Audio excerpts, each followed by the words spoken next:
นอบน้อมต่อพระรัตนตรัยแก้วเจ้าสามประการน้อมเอาคุณพระพุทธเจ้าคุณพระธรรมเจ้า คุณพระสังฆเจ้าคุณพระอรหันตเจ้าอริยสงฆ์เจ้าชูตนจุองค์ได้เมตตาแผ่บารมีมาเป็นนวโลกุตรธรรมปกเก่าเกษาปกห่มรักษาครูบาอาจารย์พระมหาเถระพระเถรานุเถระเพื่อนสหธรรมิกสหพรหมจารีทุกรูปทุกองค์ปกห่มรักษาศรัทธาสาธุชนคนดีเท่าแก่อีพ่ออีแม่ทั้งหลายทุกท่านทุกคนที่ติดตามรับฟังรายการสารธรรมยามเช้าเสียงธรรมแสงอรุณตั้งสถานีวิทยุในเครือข่ายคลื่นสีขาวเพื่อชาวประชาซึ่งออกอากาศจากวัดปากตังเจริญอำเภอดอยหล่อจังหวัดเชียงใหม่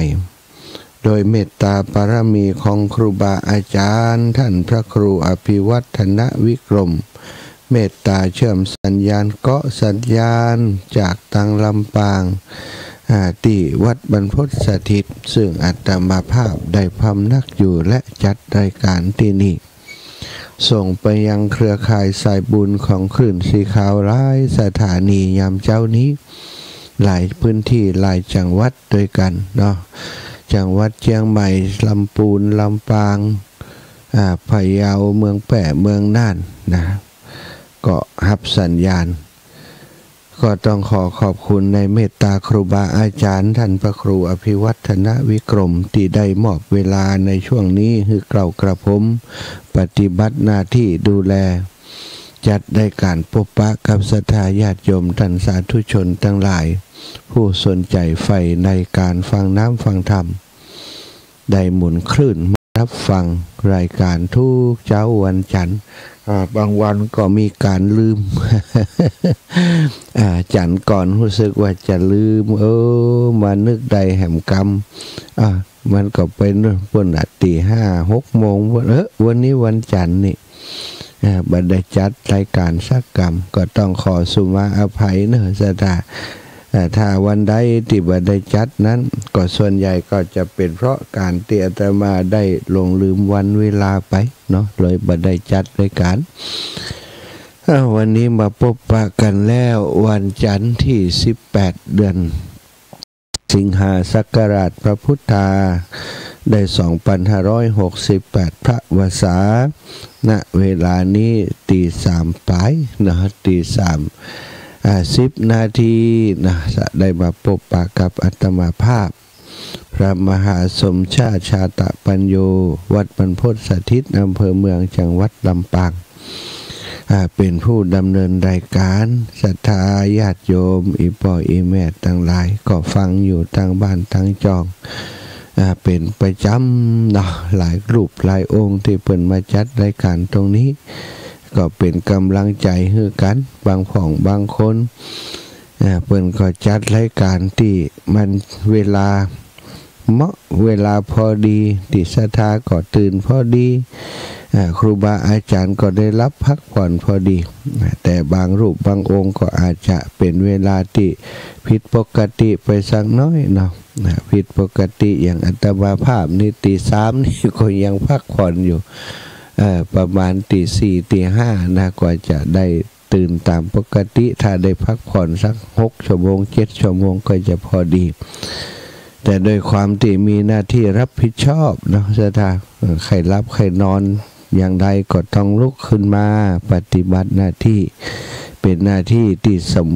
จำเป็นจะต้องทำเพราะเป็นเวลาที่ครูบาอาจารย์เปิ้นมอบให้แล้วศรัทธาญาติโยมเปิ้นก็ติดตามรับฟังถ้าวันใดบ่ได้เข้ารายการเปิ้นก็จะจมละ บางคนบางท่านก็โทรมาอาจารย์จะได้หายไปแล้วหายไปไหนบ่จัดรายการกะน่ะ ขอบคุณทุกท่านกันแล้วการพบปะกันวันนี้ก็จะปาศรัทธาไว้พระสวดมนต์แล้วก็จะได้นำสารธรรมมาสนทนามามาจากับศรัทธาญาติโยมต่อไปนะกราบพระพร้อมกันกราบหนึ่งพุทโธเมนาโถกราบสองธัมโมเมนาโถกราบสามสังโฆเมนาโถอิมินาสากาเรนะพุทธังอภิปูชยามิอิมินาสากาเรนะธัมมังอภิปูชยามิอิมินาสากาเรนะสังฆังอภิปูชยามิอะระหังสัมมาสัมพุทโธภะคะวาพุทธังภะคะวันตังอภิวาเทมิกราบสวากขาโตภะคะวะตาธัมโมธัมมังนะมัสสามิกราบสุปฏิปันโนภะคะวะโตสาวกสังโฆสังฆังนะมามิกราบนะโมตัสสะภะคะวะโตอะระหะโตสัมมาสัมพุทธัสสะนะโมตัสสะภะคะวะโตอะระหะโตสัมมาสัมพุทธัสสะนะโมตัสสะภะคะวะโตอะระหะโตสัมมาสัมพุทธัสสะพุทธังสารนังกัจฉามิธัมมังสารนังกัจฉามิสังฆังสารนังกัจฉามิตุติยัมปิพุทธังสารนังกัจฉามิตุติยัมปิธัมมังสารนังกัจฉามิตุติยัมปิสังฆังสารนังกัจฉามิตติยัมปิพุทธังสารนังกัจฉามิตติยัมปิธัมมังสารนังกัจฉามิตติยัมปิสังฆังสารนังกัจฉามิอิติปิโสภะคะวะอะระหังสัมมาสัมพุทโธวิชชาจารณะสัมปันโนสุขโตโลกวิทูอนุตตโรปุริสัทธัมมสารทิสัทธาเทวะมนุสสานังพุทโธภควาติสวากขาโตภควตาธัมโมสันทิฏฐิโกอากาลิโกเอหิปัสสิโกโอปันญญิโกปัจจัตตังเวทิตาโพวินโยหิติสุปฏิปันโนภควะโตสาวกสังโฆอุชุปฏิปันโนภควะโตสาวกสังโฆยายาปฏิปันโนภควะโตสาวกสังโฆสามิจิปฏิปันโนภควะโตสาวกสังโฆ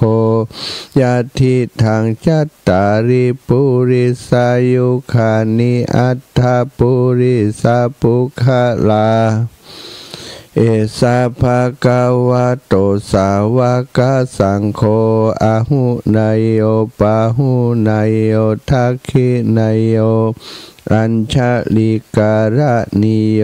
อนุตตรังปุญญเขตังโลกัสสาติ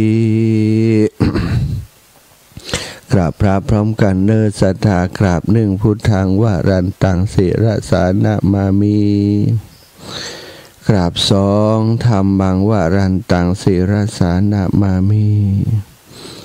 ก กราบสามสังฆังวรันตังศิรสานะมามิศรัทธาญาติโยมท่านสาธุชนคนดีทั้งหลาย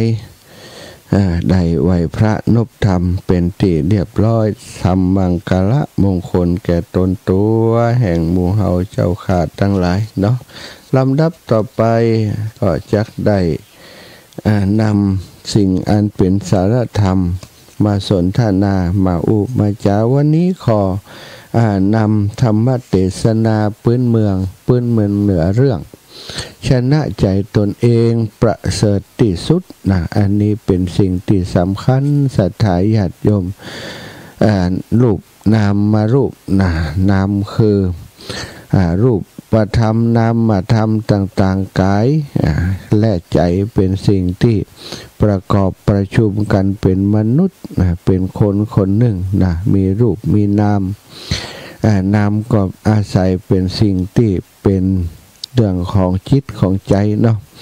จิตใจเป็นสิ่งที่สำคัญศรัทธาพระพุทธองค์ทรงตรัสว่ามโนพุพังขมามโนเศรษฐามโนมยามนาสาเจปทุเถนะภาสติวากโลติวาอันนี้ก็คือคนเฮาจะยะยังก็จังเนาะจะยะยังก็ตามมันเกิดขึ้นเกิดที่ใจของเฮาถ้าใจของเฮาคิดสิ่งที่ดีก็จะการกระทำก็จะทำในทางที่ดีใจของเฮาคิดไปในทางที่บ่ดีดำริไปในทางที่บ่ดีการกระทำก็จะไปในทางที่บ่ดีนะทางดีและบ่ดีมันก็มีผลต่อการดำเนินชีวิตถ้าทำความดีสร้างทางกุศลจิตใจก็มีความสุขผลก็เป็นความสงบเย็น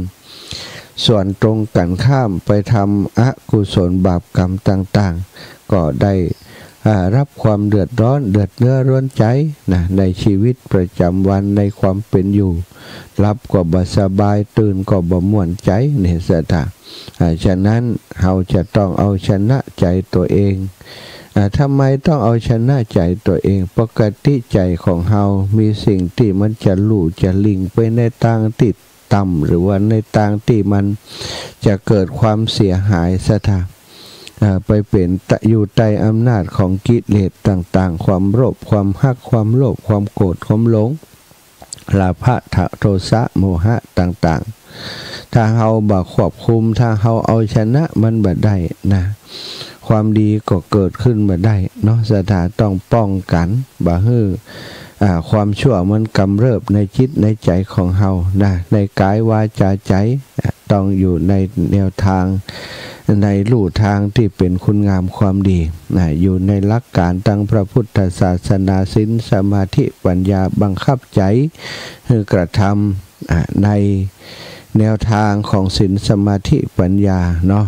ฟังดูว่าธรรมะพื้นเมืองคติธรรมสอนใจในเรื่องนี้เป็นอย่างใดเนาะศรัทธานะโมตัสสะภะคะวะโตอะระหะโตสัมมาสัมพุทธัสสะ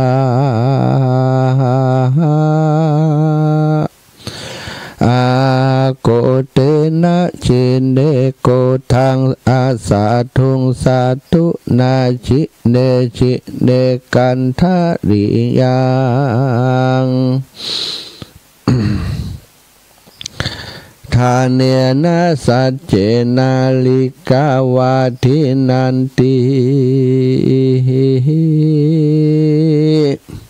สา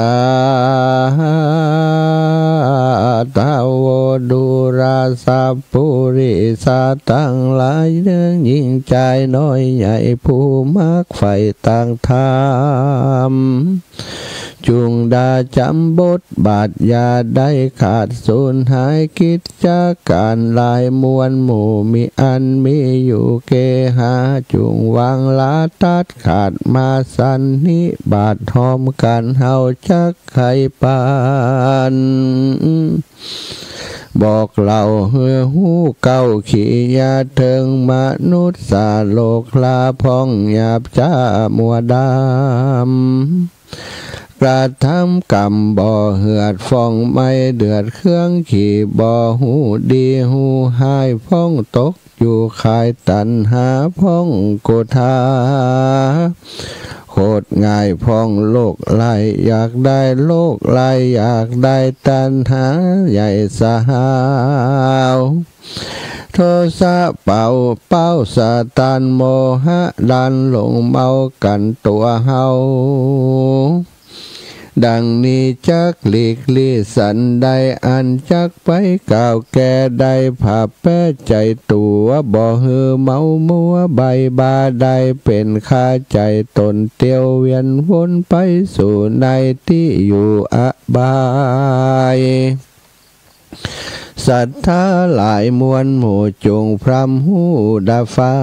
งบัดนี้แด่เตอศรัทธา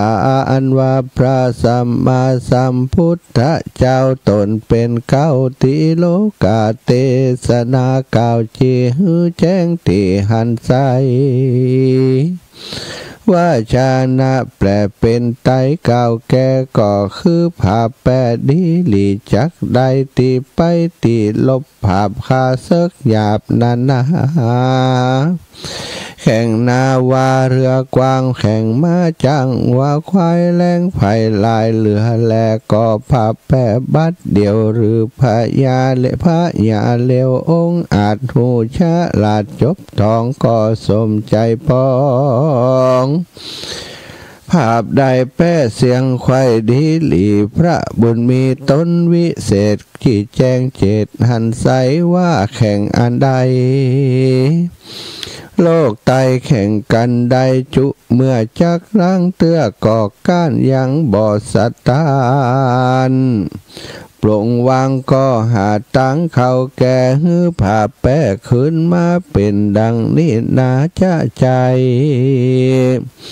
บ่หูใดสันใดย้อนว่าใจของตัวบ่หูกลัวสัตต้านตัวนิการบ่หล่อใจนั่นหนอ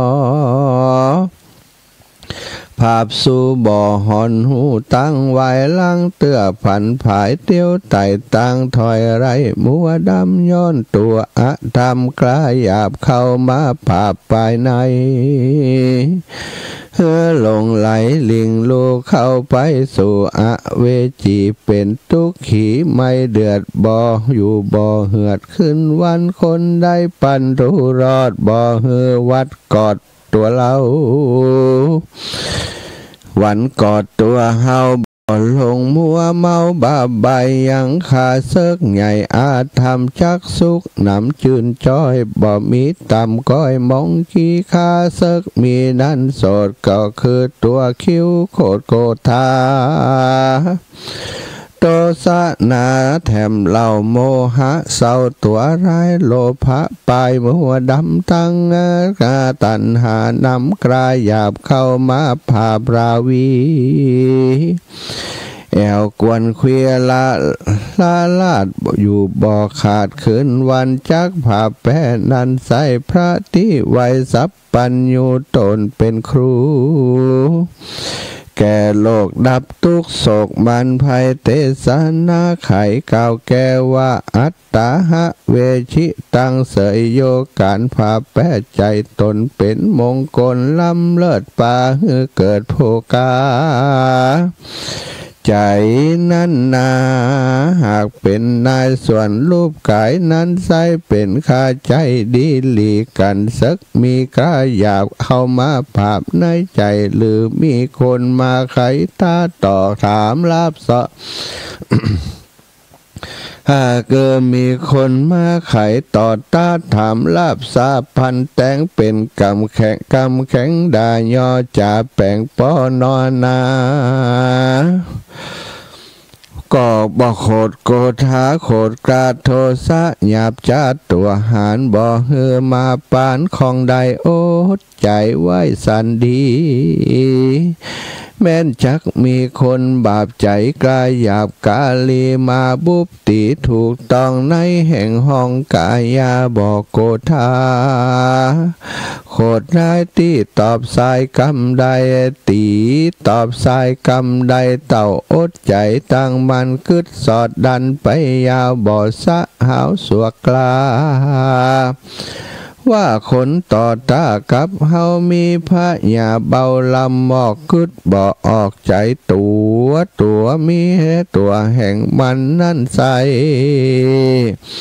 เป็นคนถอยไล่พาราจริงมันจริงมาแจงป้อยปุ๊บติดต่อยกับเฮาอดบันเทาไว้ได้บ่มาดไม่มัวดำเอาขันติทำจองหอยนับถึงร้อยปันหนดับจิตตนไว้มันบ่ไหววันไปมาอันโกธานี้เล่าหากเป็นเก้าป่าไว้คนยิงใจโลกตายจักมนไม่มองผ่านเสียวงหวานป่อแม่มิตรแก้วแก่สะหายคำมีหน้านำพี่น้องคนร่วมห้องผัวเมียป้าเขาป้าเขาของเสียเครื่องใจเงินบาทใดคำคานอาจใจยาเต้าเจ้ายังได้เข้ากังขาขังกาได้โศกาตำก้อยตุกจองหอยเครื่องขี่บ่ต่างบ่ดีหลายหลากเกิดมาจากโกธาเหตุนั้นนาพระพุทธเจ้าตนเป็นเก้าศาสดาได้คุณนากล่าวชี้หูแจ้งที่ตามรายว่ายิ่งใจน้อยใหญ่ไผอดได้บอกโกธาเป็นตั้งป้าปนจากต่างทุกอยากเครื่องขี่แม่นคนบ่ดีมาด่าไอหงไอหาเจ็บใจคือมาไข่ตะตาต่อยเป็นกำต่อยหานี้อดอยู่ดีไว้มันบ่ด่วนสันโกธานักปัจจาเป็นแก่นว่าอันนี้แม่นขันติธรรมเป็นตั้งนำไปรอดเวียงแก้วยอดเนลปานดังกำโบราณกล่าวไว้ว่าอดเผ็ดได้กินหวานอดใจสารได้ซาอดไว้นาเป็นคำอดบ่ได้เป็นลำต้นไม้ขอจุงใดขันนิ่งในแม่นคนใดอดได้บ่มาดไม่โกธานักปราชญาเก่าแก่ว่าได้ผ่าแป้ใจตนเป็นมงคลลำเลิศปาเฮือเกิดสัตสดีและนาดังมีนิทานกล่าวจีมีดังนี้ดาฟังอาทิตต่างล่วงแล้วพระตนแก้วยอดมุนี10 ชาติมีทวน6 กรรมมาตกจักลาเกิดเป็นนาคตำไต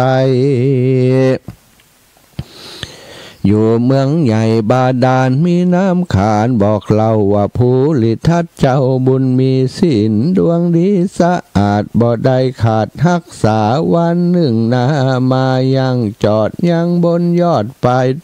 ยดอยไก่จอยว้อยป่ากว้างปั่มเป่งสร้างปาละมีหวังได้สุขีไปนากรรมตัวกามาควายมีพานใหญ่มองงูเป็นสัตว์ถูตัวร้ายเตียวต้องพายเล็งหันรีบพายผ่านเข้าไกลยับเอาใส่ละกังการีบนำป่าบ่อจ้าลัดข้ามป่าดงดอนสู่เวียงนครกว้างใหญ่มีชื่ออ้างไว้ว่าปาลานะสีส่วนเจ้าบุญมีนั่นเราล้อหอนไม่เอาเครื่องกาย้อนเข่าเขขาความนาตีนย่ำนาและหลังตัวเป็นทุกขังบ่น้อย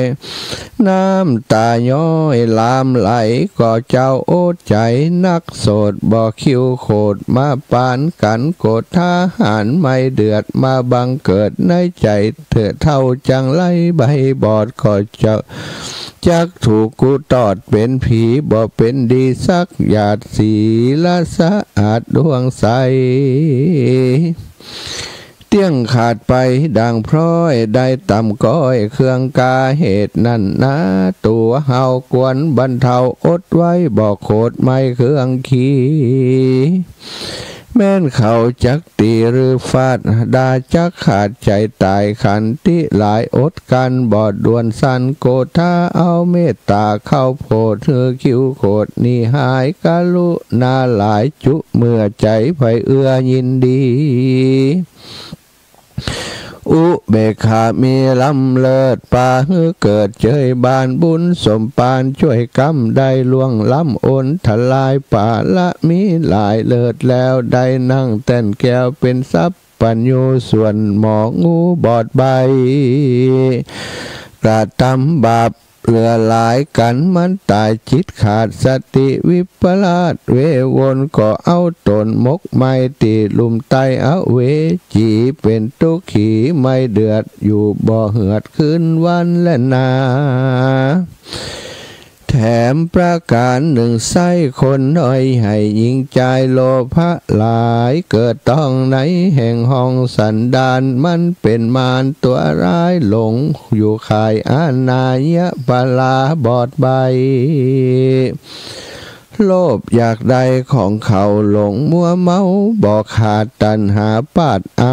บังมืดมัวดำถอยไร้ไฟเอาไม้เผาใจหื้อหลงไหลค่ำเจ้าร้อนไม่เอาคืนวันไฟบ่มีควันแต่ใสแต่ฮ้อนไม่เหลือแรงท่านไฟแดงว่าฮ้อนนักหน่วงคอนเหลือหลายถูกต้องกายคนเฮาร้อนบ่เบานักแก่หากร้อนแต่หัวตีเอายานี้เข้าใส่ร้อนแสบไม่หนีหายตันหากลายนั้นใส่ส่วนตันหาหลายนั้นใส่ล่อนเอาไม่นำนาบ่สร้างสาสักเตื้อไม่จุเมื่อคืนวันจักผาบแป้มันนั่นเราจุงตัดลากเงาหัวตีตัดตันหามีกิเลสตัวเก้าเหตุน้ำป่าหือมาอยู่ไกลหือเผาเอาไม่ไปในกันมันจังไรตัวถอยมาจ้องหอยในตนจิตกังวลอยากได้จุงเฝ้าไล่มันหนีตันกันหามีเกิดตองในแห่งห้องหัวใจรีบเร็วไว้ห้ามไว้อย่าหือได้มีมานักปราชญ์จะกล่าวแก่ว่าเราผ่าแป้ใจตัวบ่เมามัวหลายหลากได้พ้นจากตั้งผ่านแถมประการหนึ่งใสคนน้อยใหญ่ยิงใจโมหะหลายถูกต้องในแห่งห้องอินทรีย์จิตบ่ดีปั่นบาป้าเป็นผ้ามัวดำบ่หันทำวิเศษย้อนกิเลสบังตาไฟตัณหากำเศร้าราคะเอาแต่งเต่งใจจักอยู่ในลุ่มร้อนนักหน่วงคอนนำหนาดังดอยปัปพตานั้นใสเต่งหนิบไว้ดีหลีพระมุนีตนวิเศษจี้แจ้งเหตุหันไกลเทศนาไขกล่าวแก่ผ่าแป้ตัวมันได้ผันมวยมอดบ่รอดขึ้นมาโลภะหนาทวนถีมาหุ้มหีใจเหนียวใจนั่นเหลียวอยากได้ของน้อยใหญ่เข้ามาจุงมีศรัทธาอย่างเจือจิตไฟเอื้อยินดีเข้าของมีสละออกเอาทำฟอกไปในตื้อตานไปจะใจผ่าแป้ไข่สัตถูอันมาจูมากนาหือมันกลามันกว่าล้านหนีลากะมีหลายแหล่มาลุมแผ่ในใจไหลนี้ใครอย่าจ้าอย่าเป็นขาตัวมันตันหาหวันจองหอยจักตำก้อยเครื่องขี่กันราคะมีถอยไรก็จักได้เครื่องกา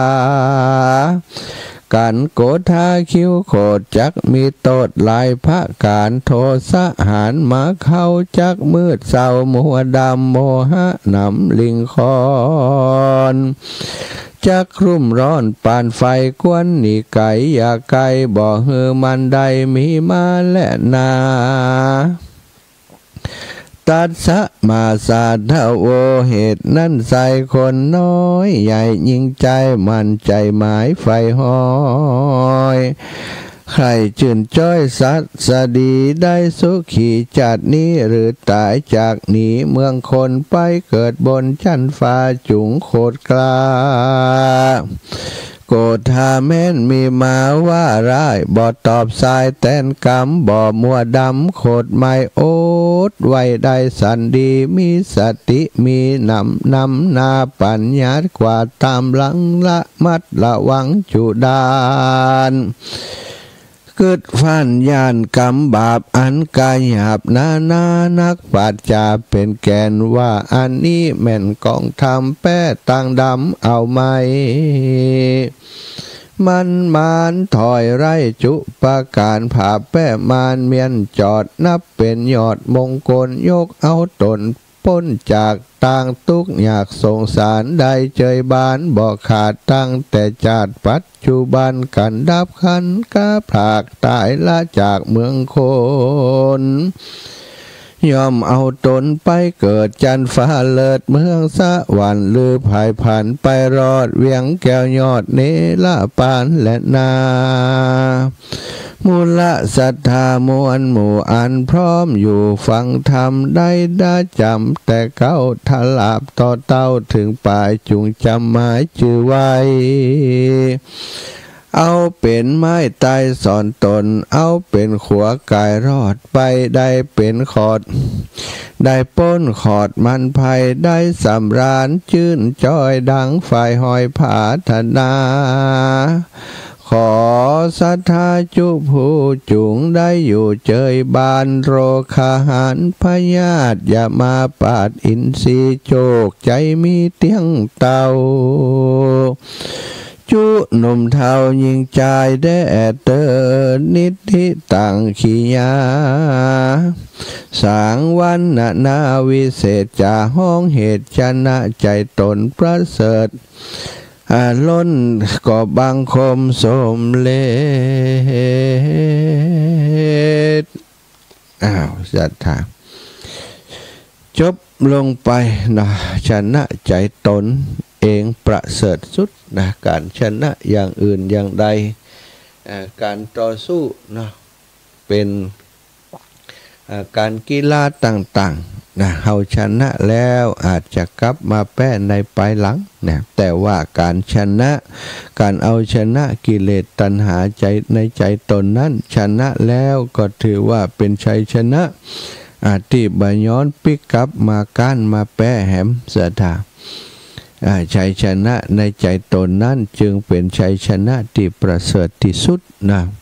ในอดีตการโบราณนานมามีกษัตริย์ท่านหนึ่งไปฮบทับจับศึกนะไปฮบในบ้านเมืองต่างๆได้ประสบชัยชนะก็ดีใจก็ไปฮบต่อโดยความเหิมเกริมไปฮบไปฮบมากำลังทหารมันเหนื่อยมันล้าเนาะสถาญาติโยมโอ้โหฮบสู้เปิ้นบ่ไหวก็แพ้การเปิ้นเนี่ยชนะหลายเตื้อเอาไปเอามากำลังทหารที่ฮบมาตลอดเนาะมันก็เป็นเรื่องธรรมดาล่ะสถาก็มาก้านพอมาก้านแล้วก็เนี่ยอย่างใดกำนี่นะฮบก้านกะบันเฮาแป้กับก้านเนาะ แป้นี่คือชนะนะบันเฮาเนี่ยถ้าภาษากลางชนะก็ชนะแพ้ก็แพ้เนี่ยบันเฮานี่แป้มันตัวแป้นะอันนี้คือชนะนะ ก้านเปิ้นมาสถาญะจะได้โอ้หนีทับมาทหารโดนฆ่าไปเป็นจำนวนมากพระราชาเปิ้นมีม้าติดฝีเท้าดีหรอวิ่งหนีตันนะเนาะลงจากหลังช้างมีม้าต่อดีวิ่งหนีออกจากวงล้อมของข้าศึกนะพอออกมาได้ก็วิ่งไปเป็นตลอดทั้งวันคือห่างจากกองทัพของศัตรูนักที่สุดไผ่บัดตวยบัดไตบัดตามมาแล้วก็เข้าไปพักในป่าในอุทยานในสวน ก็ในป่านั้นปรากฏว่ามีคนที่เป็นปฏิบัติธรรมอยู่สถาเป็นดาบสเป็นฤาษีเป็นดาบสเป็นฤาษีปฏิบัติธรรมอยู่หั่นฤาษีท่านนี้นี่ปฏิบัติธรรมมาเมินแล้วตั้งแต่หนุ่มนะสถาตั้งแต่หนุ่มมาจนมามีครอบครัวมีอายังตามวิถีของโลกแต่วันดีคืนดีก่อนนี้ไปปฏิบัติธรรมให้เหมาะนะสถาแล้วเวลาไปปฏิบัติธรรมนั้น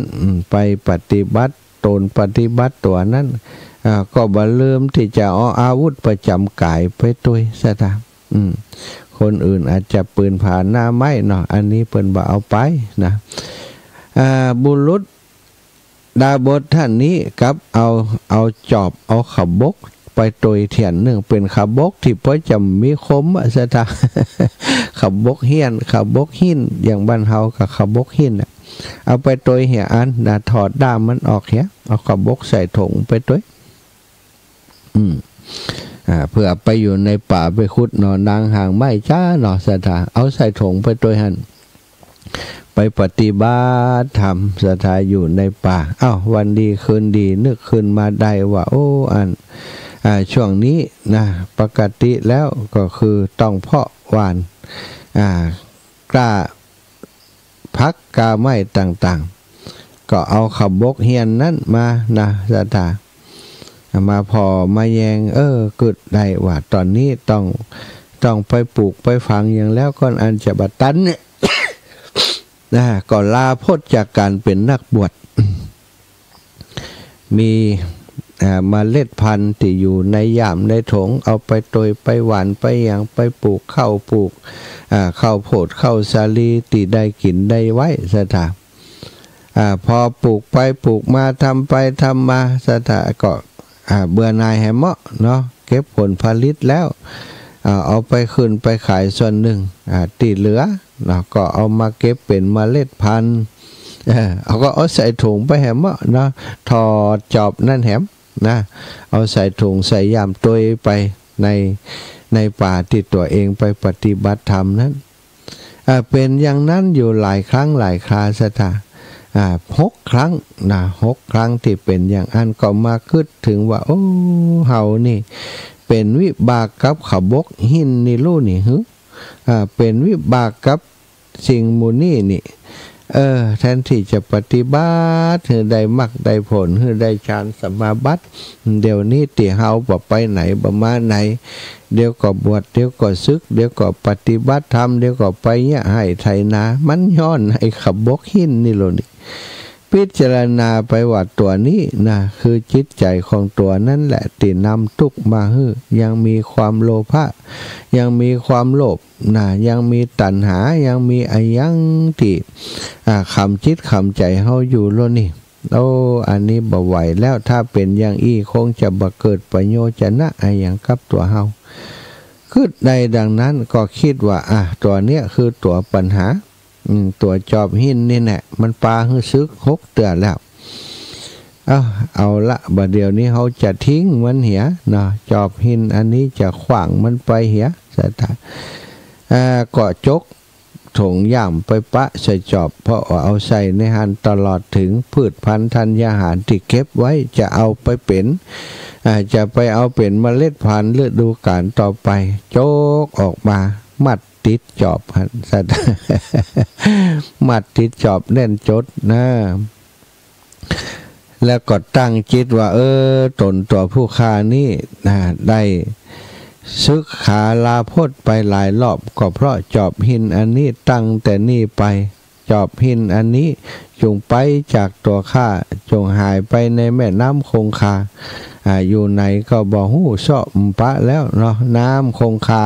แม่น้ำที่กว้างใหญ่ลึกนะไหลเชี่ยวไหลลึกไหลแรงบุรุษจอบเฮียนก็หันหน้าเข้าตั้งฝั่งหันหลังให้แม่น้ำศรัทธาญาติโยมหมุนไปหมุนมาหมุนไปหมุนมาหมุนตัวนั้นนะเวียงอันจอบเฮียนนั้นไปฟิวตกไหนบ่ฮู้จุ๊บเอาพอตกแล้วพอได้ขวางจอบเฮียนไปแล้วดีใจสถาเฮ เขาชนะแล้วชิตังเมชิตังเมเขาชนะแล้วเขาชนะแล้วกระโดดโลดเต้นดีอกดีใจโอ้พระราชานอนอยู่ในป่าหันได้ยินเสียงสถานนอนหิมน้ำหันเหมือนกันได้ยินเสียงชิตังเมชิตังเมโอ้พระราชานี่มันบ่ชอบไผ่ที่บอกชนะแล้วชนะแล้วมันบ่หุมเสียท่าเพราะพระราชาคือผู้ที่ต้องชนะแต่ฝ่ายเดียวเคยชินแต่คำว่าชนะชนะชนะแต่ครั้งนี้ไปก้านมาไปก้านทับมาพอได้ยินคนว่าชนะชนะบลังค่าเสือกะอย่าข้าศึกที่ชนะเฮานั่นกาดตัวมาแล้วกาดลืมตาพอโหก็หันเป็นคนเป็นดาบดอารมมอมแมมอยู่ข้างแม่น้ำหันเต้นขยงชนะชิตังเมชิตังเมก็ตวาดไปอ้าวบุรุษเปียบุรุษอันดาบดท่านได้กล่าวคำว่าชิตังเมชิตังเมท่านไปชนะศึกอย่างมากะวะชนะข้าศึกที่ไหนมากะถึงได้ดีใจขนาดนี้โอ้ท่านดาบดก็บอกว่าโอ้ข้าแต่ท่านบุรุษผู้กล้าการที่ผู้ข้าได้เปล่งวาจาว่าชิตังเมชิตังเมนั้นก็เหตุว่าที่ผ่านมาข้าพเจ้านั้นได้บำเพ็ญพจน์อยู่ถึง6 ครั้งแล้วก็ซึกขาลาพจน์ไปโดยเหตุแห่งจอบเพียนอันหนึ่งติดย่ามมาพืชพันธุ์ติดย่ามมาบัดนี้ผู้ข้าได้เอาชนะสิ่งเหล่านั้นแล้วปึ้งซึ่งเป็นชัยชนะที่เอาชนะมันได้โดยยากพอได้ชนะมันแล้วก็ดีใจดีใจจึงได้เปล่งคำว่าชิตังเมชิตังเมโอ้พระราชาได้ฟังอย่างนั้นก็ได้หวนระลึกถึงว่าตัวเองนี้ก็มีโลภโมโทสันอยากจะได้บ้านได้เมืองเปิ่นจึงได้ไปฮบทับจับศึกก็ได้ประสบความพ่ายแพ้มาแต่ดาบดคนนี้ได้เอาชนะได้ขวางสิ่งของที่มีอยู่ในตนในตัวออกไปแล้วก็บอกว่าตัวเองชนะเฮาควรจะเอาแบบอย่างจากดาบดคนนี้มาปฏิบัติการชนะตัวเองย่อมเป็นชัยชนะที่ประเสริฐที่สุดการเอาชนะคนอื่นแม้จะตั้งร้อยตั้งพันตั้งหมื่นตั้งแสนก็อาจจะมีโอกาสกลับไปพ่ายแพ้ใดในที่สุดนี่สถาเกิดคติขึ้นมาในใจก็โอ้ยืนมือยกมือไหว้สาท่านดาบดนั้นท่านดาบดโปรดสอนข้าพเจ้าโดยเถิดให้ข้าพเจ้าได้ละวางความโลภความโกรธความหลงกิเลสตัณหาที่มีอยู่ในตนโดยเถิดท่านดาบดก็ได้สั่งสอนเอา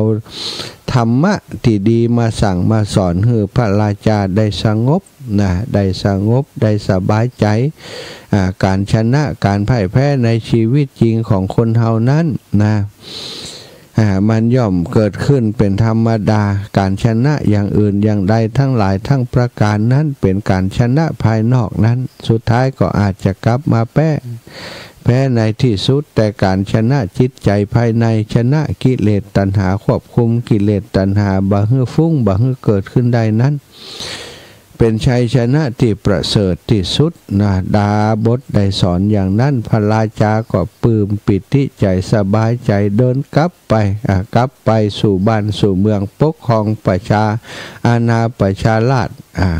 มีความสุขบ่เกิดการลบราฆ่าฟันอีกต่อไปก็เป็นสิ่งที่สำคัญเนาะสถานการชนะใจตัวเองนั้นอีพ่ออีแม่ก็หู้ดีอยู่แล้วใจของเฮามันเป็นอย่างใดจวนเฮาไปทุกข์ไปยากสะปะสะเปดเนาะถ้าเฮาหูจักมันหูตันมันเอาชนะมันได้ก็ชีวิตก็สุขสำราญสบายใจศรัทธาเหลือเวลาในชั่วโมงแรกนี้ประมาณ7-8 นาทีปั่นศรัทธาญาติโยมโทรมาสักน้อยเนาะก่อนที่จะได้พบปะกันในชั่วโมงถัดไปแห่ง1 ชั่วโมงไผ่พร้อม0808844173 0808844173ศรัทธาญาติโยม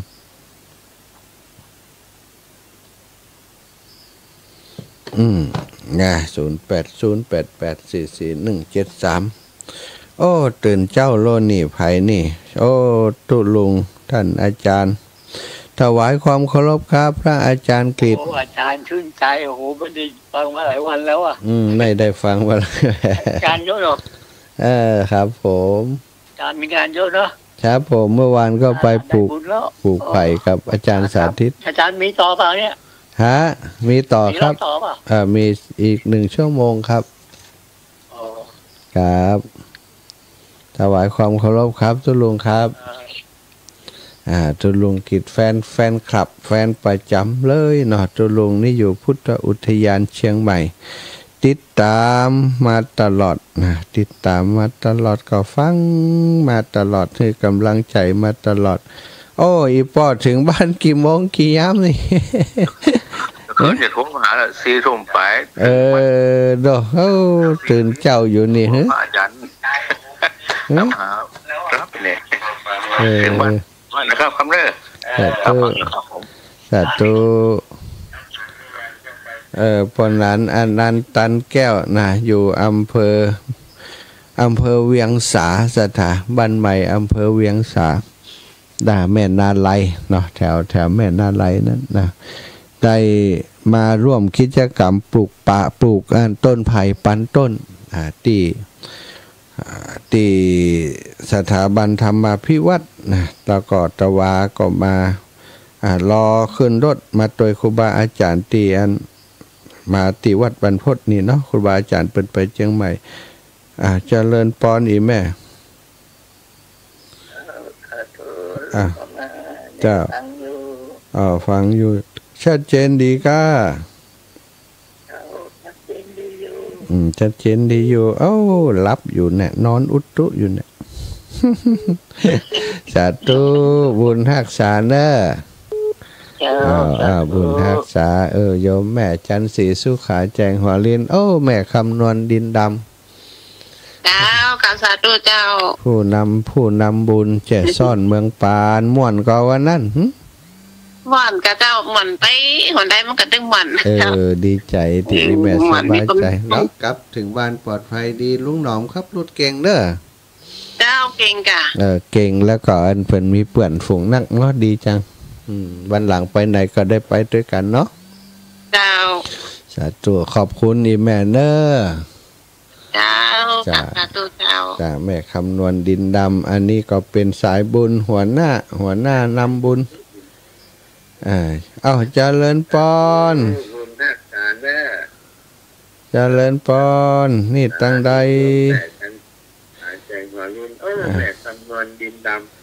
อันนี้บิดวิทยุก่อนอีเมลแล้วไก่ทางโทรศัพท์3516เวลาโทรมาเนาะก็คงจะเป็นคนใหม่เนอะดีใจที่มีคนใหม่โทรมาเวลาโทรมาอีแม่ปิดวิทยุก่อนถ้าตู้เจ้าฮัลโหลเราปิดวิทยุเลยก่อนอันนี้เขาจะบ่ได้ยินเสียงกันเสียงที่ไปวิทยุของท่านนี่มันจะออกจากนี่ไปเป็นนาทีพุ่นนะเจริญป้อนมาแล้วแม่ดาราหายไปเมื่อนี่ดารานี่นมัสการเจ้าท่านจ้าโยมแม่สบายดีเนาะเจ้าสบายดีเจ้าเป็นมาได้ยินท่านเทศรู้ก็ม่วนดีม่วนดีฟังลูกเปิดไฟเสียงเจ้าโทรศัพท์เด้อปะกันเนาะแม่เนาะสบายดีเนาะสบายดีโยมแม่ขอผู้ที่โชคดีอย่างอีเนอะได้ฟังเทศฟังธรรมมันม่วนค่ะดีแล้วบุญรักษาอีแม่นะมันดีแท้ค่ะเนอะใจเอาชนะมันคือได้ชนะคนอื่นเต่าชนะใจเฮาเนาะแม่เนาะบเดี๋ยวนี้นะเนี่ย80แล้วนะท่านนะ80แล้วดูเต่าพระพุทธเจ้าแล้วน่ะขี่รถเสือหมอบอยู่เนอะไอ้ยาเสือหมอบยังขี่ได้อยู่นะว้าชอบขี่เสือหมอบเนี่ยเดี๋ยวเวชศาสตร์นะเพราะว่าบัดเดี๋ยวหมอเขาโรดติดกว่ากิโลเพราะว่าไม่มีไขมันปีนบะบึกทะเลนี่นะของทะเลนี่บดีเนอะท่านเนอะล่ะอันก็รัดตลอดขึ้นนี่โรงพยาบาลนี่ วันมันเป็นอย่างน่ะแล้วหมอก็ลดน้ำหนักเดี๋ยวนี้แม่ก็บัดนี้เถอะแม่ขึ้นต้นไม้ได้อยู่อีโตด้วยไปลึกนะเสียวกว่าตกขึ้นมาขามได้อยู่ขึ้นมาเด้งสมบูรณ์ทุกไข่หันเป็นละออนจะลึกปันใดไข่หันเป็นละออนจะลึกปันใดเนาะมันก็ไม่ผมก็เป็นคนเก่งสาธุเป็นคนเก่งที่เป็นคนขยันดีขออนุญาตโยมแม่ฮับสายจังเมืองนั่นก่อนเนอะสาธุค่ะขอบคุณแม่ดาราแม่สมฤทธิ์นะเหลียงมาเลี้ยวเจ้าแม่ฟังอยู่ตัวเจ้าแล้วฟังแต่เจ้าตีสองครับถามเจ้าจัดตีสองอีแม่ฟังแต่ตีสามมาแล้วฟังเพลงดอกบัวก็ม่วนแต่เนอะดอกบัวมาแล้วเนาะเจ้าแม่ก็ตอบมาสาธุบุญรักษาแม่เนอะฝากความระลึกถึงหลานน้อยโดยเจริญปอนปนานประเสริฐพี่น้องนาน้อยไว้สาครับลูกค้าปอติตามฟังเนอร์ตั้งแต่2 โมงปลายแล้วครับ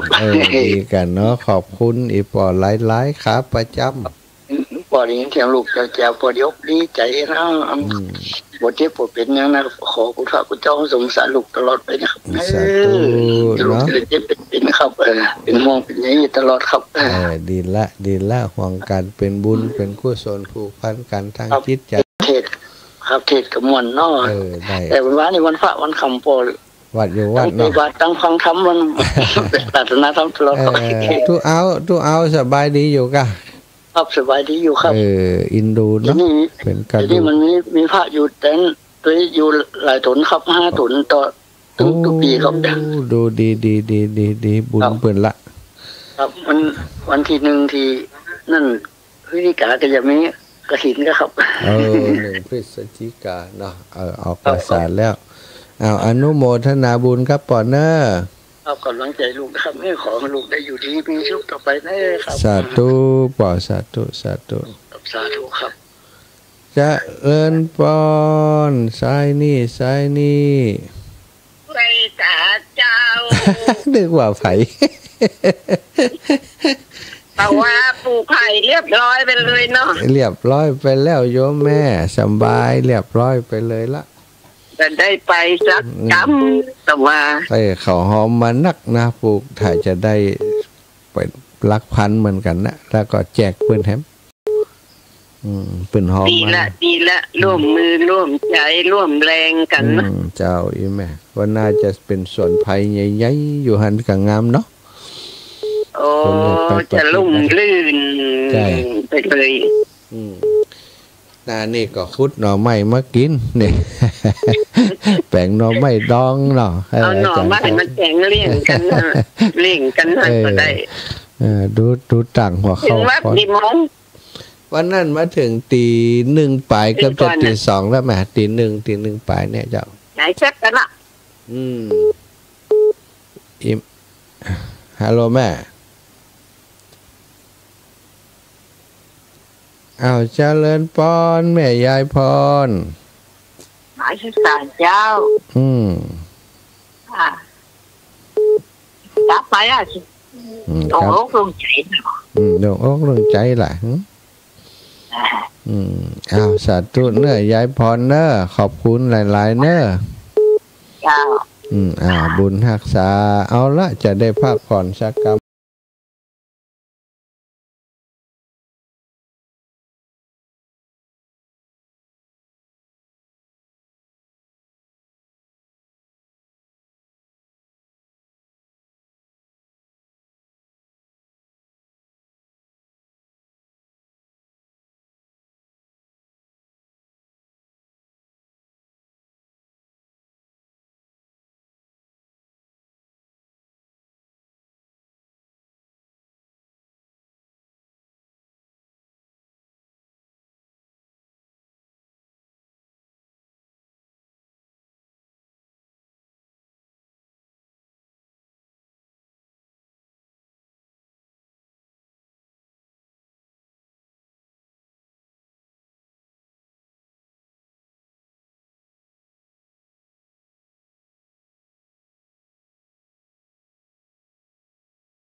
พักผ่อนไป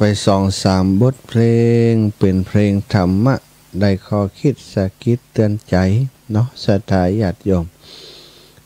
ก็ขอบคุณสำหรับกำลังใจจากทุกสารทิศที่โตมาให้กำลังใจ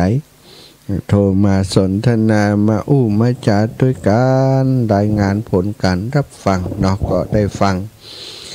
กันจากหลายที่หลายแห่งจังเมืองน่านก็มีตกตังไปดอยสะเมิงก็มาสะเมิงนี่มาจ้าบ่ได้ออกอากาศทุกผลชกรรมแม่อุ้ยอินแม่สาบสะเมิงเนาะแม่ยายพรก็มาแล้วปนานประเสริฐก็มาแล้วนะแม่บัวผินบัดตันหับสกรรมเนอะก็เดี๋ยวก็ว่าชั่วโมงใหม่เนาะแต่ตอนนี้อุจาสารธรรมกันเสียก่อนนะตื่นเถิดทุกท่านนะจบไปแล้วปวดใส่บาตรรับอรุณประมาณบางที่บางแห่งเนาะที่ในตัวเมืองนี่เปิ่นเขาตื่นเจ้าบิณฑบาตเจ้าแต่ว่าบ้านเฮานี่บิณฑบาตประมาณ6 โมงเนาะ5 โมง6 โมงสว่างแล้วไปบิณฑบาตใส่บาตรรับอรุณนะได้บุญได้กุศลกันศรัทธาได้พบปะกันชั่วโมงแรกได้นำธรรมะเป็นทำนองพื้นเมืองมาเทศน์ให้ศรัทธาญาติโยมได้รับฟังรักษาใจตนเอาชนะใจตนเป็นชัยชนะที่ประเสริฐที่สุดชัยชนะคนอื่นชัยชนะภายนอกว่าเป็นชัยชนะที่ถาวรชัยชนะใจตัวเองนั้นถ้าเอาชนะใดก็เป็นชัยชนะที่ประเสริฐที่สุดเนาะศรัทธาต่อไปจะได้นำเรื่องเล่าเรื่องราวที่คือมาเป็นข้อคิดสะกิดเตือนใจในสมัยน้อยในสมัยเป็นนักเรียนสมัยเป็นเด็กๆเฮาทั้งหลายมักจะถูกตั้งคำถามจากพ่อจากแม่จากญาติพี่น้องจากผู้รักผู้ใหญ่ชักชวนเชิญชวนให้เขาได้ตั้งความหวังตั้งความปรารถนามีจุดมุ่งหมายมีเป้าหมายตั้งแต่น้อยๆนะติดโรงเรียนก็เหมือนกันคุณครูสอนนักเรียนไปก็จะตั้งคำถามว่าเธออยากจะเป็นยังถ้าโตขึ้นมาอยากจะเป็นอะไรเล่าถึงอาชีพต่างๆให้ฟังในอาชีพต่างๆบนโลกใบนี้มีอาชีพอย่างพ้องศรัทธามีเกษตรกรทำไร่ทำนาใส่สวนอย่างอีป่ออีแม่ทั้งหลายนี่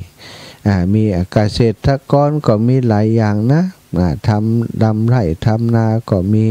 เกษตรกรผู้ทำเลี้ยงสัตว์ก็มีเรียกว่าปศุสัตว์อย่างพวกนี้นะเกษตรกรที่ทำไร่เลื่อนลอยอะไรอย่างก็ถือว่าเป็นอาชีพเกษตรอาชีพเกษตรมีหลายอย่างศรัทธาเป็นชาวประมงอาชีพชาวประมงก็มีเนาะอาชีพชาวประมงเป็นชาวประมงอาชีพนายพรานล่าสัตว์ในป่าล่าสัตว์ล่าสัตว์อาชีพเป็นมีอาชีพเป็นนายพรานหรือว่าเป็นมีอาชีพเป็นปอก้าวานิชค้าขายเป็นปอเลี้ยงได้ตังมาหลายก็ล่ำก็รวยบางคนกล้าขายบัตรถูกต้องก็เป็นคนยากคนจนไปส่วนใหญ่เพิ่นก็จะแนะนำว่าถ้ากล้าขายอย่างอี้เนี่ยเป็นปอเลี้ยงนี่ที่เพิ่นเป็นปอเลี้ยงเพราะเพิ่นกล้าขายหรือว่าอาชีพที่หันใส่ชุดสวยๆงามๆคุณหมอพยาบาลอยากเป็นก็คุณหมอพยาบาลอยากจะเป็นทหารตำรวจก็อยากจะเป็นอะไรยังอยากจะเป็นสสอยากจะเป็นนักการเมืองอยากจะมีอาชีพอะไรยังอยากจะเป็นทนายความอยากจะเป็นเชฟอยากจะเป็นดาราเนี่ยศรัทธาถามละอ่อนถามแต่ละคนก็คงเจอคำถามอย่างนี้ตอนที่เป็นละอ่อนน้อยนั้นหลายครั้งหลายคราวเนาะศรัทธาอย่างอาตมาก็เคยเจอคนเฒ่าคนแก่แม้กระทั่งคุณครูที่สอนเฮาเนี่ยเปิ้นก็เฝ้าถามเพื่อจะกระตุ้นให้เฮามีเป้าหมายในชีวิตเนาะให้มี เป้าหมายคือมีทิศทางที่ชัดเจนที่แน่นอนอยากจะเป็นหยังเอาใจใส่ห้ำเฮียนตั้งแต่ตอนยังน้อยๆนี่มันก็จะได้ทำให้ความหวังของเขาเป็นจริงได้แต่ถ้าอยากจะเป็นหยังแล้วบ่ได้ทำอะไรหยังอยากจะเป็นคุณครูอยากจะเป็นคุณหมอแต่ว่าตัวเองบ่ตั้งใจห้ามตั้งใจเฮียนลึกไปวันๆก็คุณครูเพิ่นก็จะบอกว่าไหนอยากจะเป็นตำรวจไม่ใช่เหรออยากจะเป็นคุณหมอไม่ใช่เหรอทำไมไม่ตั้งใจเรียนละจ๊ะ เนาะศรัทธาเพิ่นก็ส่วนใหญ่ก็จะเป็นอย่างนี้ที่เพิ่นถึงได้ตั้งคำถามคือเฮามีเป้าหมายในชีวิตนะบางคนเด็กๆก็พอถูกตั้งคำถามมึนตึบบ่ฮู้ว่าอยากจะเป็นอะไรหยังเพราะว่าบ่ฮู้บ่เข้าใจว่าอาชีพต่างๆนี่มันเป็นอย่างไรมันเป็นยากก็ไม่ยากอย่างไรเนาะหรือว่าเป็นแล้วจะดีกว่าอาชีพนั้นก็บางคนบางทีก็แล้วแต่วาสนาบัดใต้ตั้งความหวังอย่างไว้แต่บางคนก็ตั้งความหวังไว้อย่างจริงจังหนูอยากจะเป็นคุณครูค่ะถ้าไม่อยากเป็นคุณครูอยากจะแต่งตัวเหมือนคุณครูสวยๆเหมือนคุณครูแล้วก็อยากจะสอนนักเรียนดูมันสง่างามเนาะบางคนอยากจะเป็นคุณครูบางคนก็อาจจะมีญาติพี่น้องเป็นคุณหมอหรือว่ารู้จักคุณหมอหรือไม่ก็อาจจะหันในทีวีแน่คุณหมอในทีวีในหนังพระเอกนางเอกเป็นคุณหมอเป็นพยาบาลเป็นทหารเป็นตำรวจเป็นผู้หมวดเป็นผู้กองมันเท่อยากจะเป็นอย่างนั้นนี่ก็แล้วแต่ละคนเนาะได้ชอบชอบอะไรอย่างสิ่งใดหรือว่าอยู่ใกล้ชิดกับสิ่งใดส่วนใหญ่คำตอบก็จะอยู่ในสิ่งหมู่นี้แหละนะเธออยากจะเป็นหยังเด็กๆก็จะพากันกระตือรือร้นแย่งกันตอบนะอยากจะเป็นนักวิทยาศาสตร์อยากจะเป็นคุณหมออยากจะเป็นคุณครูอยากจะเป็นเจ้าของร้านอยากจะเป็นพยาบาลอยากจะเป็นอะไรยังสารพัดอาชีพที่อยากจะเป็นส่วนใหญ่ก็เป็นอาชีพที่ดีๆถึงนั้นนะที่มันได้แต่งตัวงามๆที่มันมีเกียรติมีศักดิ์ศรีเด็กๆมักจะอยากจะเป็นอย่างนั้นแต่ก็มีเด็กๆบางคนบ่เหมือนเพื่อนสถาบ่ฮู้ครับ อยากจะเป็นอะไรอย่างบ่ฮู้ครับเนาะบางคนก็ตอบตัวเปื่อนไปคิงเป็นอย่างกี้คิงเป็นคุณครูกับคุณครูนี่รอดีนะเว้ยสาวหุ่มนะหาก็เป็นคุณครูพ่องก็ว่าหาเป็นตำรวจเปื่อนมันก็จะเป็นตำรวจด้วยนะเปื่อนจะเป็นคุณหมอมันก็จะเป็นคุณหมอด้วยอันนี้เป็นตัวเปลี่ยน เป็นตัวเปลี่ยนอยากจะเป็นตัวเปลี่ยนไปเนาะกับคำถามง่ายๆนี่คำตอบก็แตกต่างกันไปซะค่ะคุณครูก็ฟังความฝันของเด็กๆที่ไล่เดียงสาแต่ว่าบางคนก็เต็มไปด้วยความมุ่งมั่นความปรารถนาจริงๆแววตานี่อยากจะเป็นอย่างนั้นจริงๆแล้วก็ดูพฤติกรรมต่างๆเนาะรูปถ่ายรูปวาดละออนมันจะวาดรูปวาดอย่างหรออยากจะเป็นคุณหมอก็วาดรูปอย่างงั้นใส่เสื้อผ้าใส่เสื้อกาวของคุณหมอใส่ชุดพยาบาลมีหมวกนี่อยากจะเป็นอันนี้อยากจะเป็นแต่อยากจะเป็นคุณครูก็วาดรูปคุณครูนี่สอนหนังสืออยู่หน้ากระดานเด็กๆบางคนเป็นอย่างอันมีความปรารถนาจริงคุณครูก็มองหันเด็กๆอย่างอันก็มีความรู้สึกดีหันเด็กๆตอบปัญหาด้วยความตื่นเต้นโดยความไล่เดียงสาก็เกิดความชื่นใจว่าโอ้เด็กเหล่านี้อนาคตก็คงจะเป็นเด็กดีได้เป็นครูบาอาจารย์เป็นทหารเป็นตำรวจอย่างที่เขาตั้งใจในห้องเรียนห้องหนึ่งคุณครูก็ถามอย่างสถาก็ปรากฏว่าเด็กๆก็ตอบอย่างที่ว่ามาเนี่ยคุณครูก็ดีใจยิ้มนะคณะนั้นก็มีนักเรียนตัวน้อยๆคนหนึ่งซึ่งบัดตอบปัญหากับเพื่อนแต่คุณครูก็ถามว่าอ้าวแล้วเธอล่ะคนอื่นเป็นทหารตำรวจเป็นอย่างกันหมดเป็นคุณหมอเป็นพยาบาลเธอเหรอบ่าวว่าอย่างใดก็นายเด็กชาย เด็กชายแกดมันตัวน้อย เด็กชายแกดเธอบ่อยากเป็นยังกะเนี่ยแกดตัวผอมตัวนั่งอยู่ท่ามกลางเปื้อนเนาะยกมือขึ้นมานายแกดก็ยกมือขึ้นมาบ่ยกบ่สูงต่อได้ปนหูมาสักน้อยเนี่ยกะแสดงให้หันว่าเป็นคนที่บ่ค่อยมั่นใจในตัวเองเป็นคนที่บ่ชอบแสดงออกต่อใดแต่ว่าเป็นเด็กดีเด็กชายแกดนี้เป็นเด็กดีมีน้ำใจมาถึงโรงเรียนนี่มักจะมาก่อนเปื่อนเสมอแม้เขาจะเป็นคนยากจนเตียวก็พุดก้นเหี่ยกบก็มาได้ใส่กระเป๋าก็ดำคิกติ๊กเสื้อผ้าก็เก่ามอซอมดเพราะเพราะเด็กคนนี้มีครอบครัวที่ยากจนแต่ว่าครอบครัวนี้เป็นครอบครัวที่ดีชอบช่วยเหลือสังคมชอบช่วยเหลือคนอื่นชอบช่วยเหลือสังคมทั้งที่ตัวเองก็ลำบากรับจ้างทำมาหากินบ่มีที่ดินเป็นของตัวเองก็ปลูกฝังให้เด็กคนนี้ได้หันวิถีชีวิตของพ่อแม่ได้ช่วยเหลือสังคมได้ช่วยเหลือคนอื่นตลอดแม้ตัวเองจะยากจนก็บ่ได้บ่นให้ใครครอบครัวนี้เวลาหน้าหนาวมานี่ผ้าห่มก็บ่ป้อซุนกันเอาซะท่าซุนกันนั่นน่ะเนาะทำไมก่อนก็ซุนกันถ้าหนาวแกก็ซุนอีป่อซุนอีแม่ซุนตั้งกลางเพิ่นก็ยกไว้ตั้งข้างบ่ฮู้เป็นหยัง ซุนป่อซุนแม่หนาวเนาะเด็กชายคนนี้เป็นเด็กชายที่มีอัธยาศัยดีมาโรงเรียนช่วยปอกพันลงกวาดขยะกวาดใบไม้ปอกพันลงกวาดใบไม้แกก็เอารถเข็นเข้าไปช่วยเก็บใบไม้นี่สถาเป็นที่ฮักของบุคลากรพันลงฮักนะห้องน้ำห้องท่าไปถ้าไฟเปิดน้ำไว้แกก็ไปปิดไหลพอเหมือนกับตัวแกนี่เป็นเจ้าของโรงเรียนมาถึงโรงเรียนพอหั่นพอนี่นะเป็นอัธยาศัยที่ดีมีนิสัยดีมากถ้ามีไผเข้าห้องน้ำแล้วบาลาดน้ำลาดอย่างสกปรกแกก็ไปล้างไปจ่วยพันลงนี่เกียมขนมไว้ให้แกถึงว่าสถานแต่ว่าละอ่อนคนนี้บักิดเอาห่อไว้เอาใส่กระเป๋าไว้พันลงก็ว่ายังกินเดี๋ยวเพื่อนรู้นะผมจะเก็บไว้ปั่นอีแม่ปั่นอีปอดที่บ้านครับว่ะนี่เป็นนิสัยเอื้อเฟื้อเผื่อแผ่อบอ้อมอารีเป็นเด็กดีคนหนึ่ง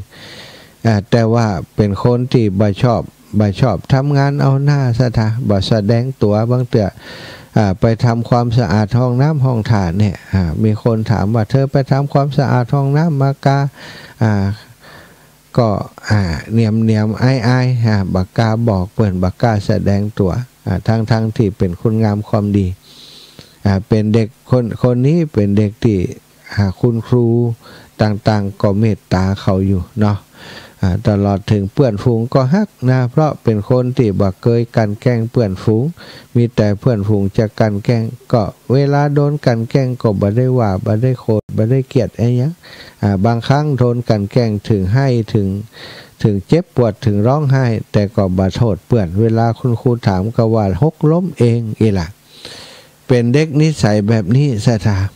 แล้วก็วันหนึ่งติคุณครูถามปัญหานี้ก็ไปถึงตาเขามามันสุดท้ายแล้วจี้ไปแล้วเด็กชายแกดเธอละว่ายังได้เปิ่นได้เป็นอย่างสปาสเปดก๋วยเตี๋ยวมะละกอและเธอใครเป็นอย่างสักอย่างครับผมล่ะบักกาบอกผมใครเป็นครับเนี่ยเธอใครเป็นอะไรยังเปื่อนก็ท่าพอแก้กับพอหน้าเปื่อนกูคนเป็นเหมือนกันสักคนคนนั้นเป็นหมอคนนั้นเป็นตำรวจคนนั้นเป็นทหารคนนั้นเป็นพยาบาลคนนั้นใครเป็นปอเลี้ยงคนนั้นก็เป็นคุณครูเฮานี่อาชีพของเฮาอยากเป็นอย่างเฮาไม่อยากเป็นอย่างเขาสักอย่างเฮาจะแย่อย่างใดดีนะสิ่งที่ตัวเองอยากเป็นนั้นคนอื่นคงไม่ยอมรับนะคุณครูก็ว่าตกลงเธออยากเป็นอย่างไปพอหน้าเพื่อนนี่อย่างจะเอาแบบเขาต้องเอาแบบที่อยู่ในใจเธอกะ เธออยากจะเป็นอย่างนั้นไหนแกผมอยากเป็นขโมยครับวะ ว่าต้องเพื่อนไข้หัวกันต้องคาดต้องแข่งไข้หัวกันอ่ะใช่ไหมคุณครูก็ตกใจนายนี่มันอย่างใดเขาก็สอนจะดีแล้วมันก็นิสัยจะดีมันจะได้ว่าใครเป็นขโมยเอาคุณครูพอจะด่าแล้วนะใช่ไหมขึ้นอึดสอนดีสอนดักว่าใครเป็นขโมยวะโอ้ไอ้นี่อย่างใดนี่แต่ว่าคุณครูก็นิ่งนะคุณครูก็นิ่งเพื่อนฝูงก็หัวเราะกันใหญ่เลยกระเจียวกระเจ้าไปหมดหัวเราะชอบใจว่านี่อย่างใดวะเพื่อนใครเป็นดีๆดักคิงใครเป็นขโมยก็เดี๋ยวก็โดนตัดมือเดี๋ยวก็โดนเข้าคุกมันจะได้ใครเป็นขโมยนะสตาว่าเสียงหัวเราะของเด็กตั้งหลายนะก็ได้หัวเราะกันคืนนะทำให้เด็กชายยิ่งประมายิ่งตกใจกับความคิดคุณครูก็รู้สึกแปลกใจแต่ก็รู้สึกคุณเครื่องยิ่งกว่าคิดว่าบ่มีความใฝ่ฝันในทางที่ดีอุตสาห์สอนอย่างดีบ่เป็นคนที่มีความฝันที่เป็นใหญ่เป็นโตฝันอะไรอย่างบ่ฝันใครเป็นขโมยแต่ก็ทนฟังเหตุผลของเด็กชายคนนี้ก็เลยได้ทำใจนะให้สงบนิ่งควบคุมอารมณ์ของตัวเองไว้แล้วก็ก่อยถามธรรมดาคนเฮามันปรารถนาบ่เหมือนกันเธอบ่ต้องอาย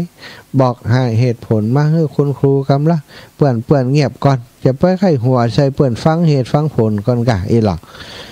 เปื่อนก็เงียบลงเนี่ย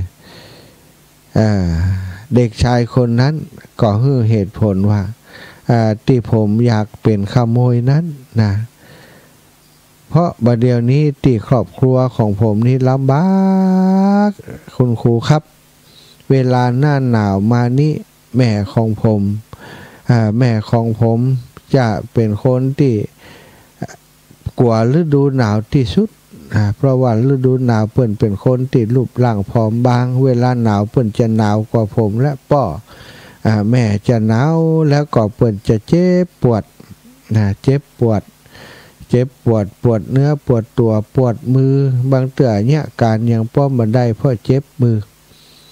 แล้วเวลาหนาวนี่แม่จะหนาวกว่าเปิ่นมดส้นเท้าแม่กอดแตกหน้ากอดแตกแขนกอดแตกผิวเปิ่นแพ้นฤดูหนาวผมสงสารแม่เหลือเกินครับคุณครูอยากจะขโมย